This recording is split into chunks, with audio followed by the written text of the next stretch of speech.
ښځې په بربند حالت کې ونیول شوې. یو نوې ویډیو چې همدا اوس مو کتله چې موږ ته ډېر زیات شرم راغی چې دې حال ته وګوره. یو خوا د وبا حالات شروع دي، بل خوا داسې بې شرمي خلک کوي چې د مسلمانانو او د مسلمانۍ نوم یې وشرمولو. ویډیو در سره هم شریکوم، نو تر اخره را سره پاتې شئ.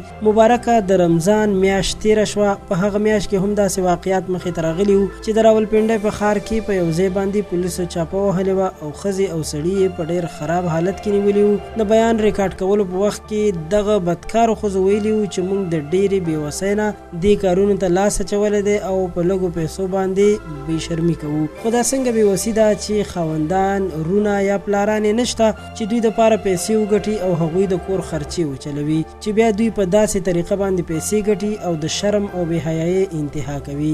ګناه هر انسان نه کیږي او دا ناممکنه ده چې یو انسان د ګناه نه پاک وي. خو داسې ګناه چې یو ښځه خپل ټول جسم بل چا ته سپاري، ځان ورته بیخي بربنډوي، نو الله پاک دې داسې خلکو ته هدایت وکړي او الله تعالی دې د داسې حالت نه ټول مسلمانان وساتي. که دا کار د مجبورۍ نه وي او که د مستۍ نه، خو د شرم انتها ده. داسې خلکو ته باید سخته سزا ورکړل شي. افسوس پکار دی په داسې خلکو باندې. موږ هر وخت د داسې خلکو خلاف اواز اوچت کړی دی، ځکه چې داسې خلک ځان سره ټوله معاشره خرابوي.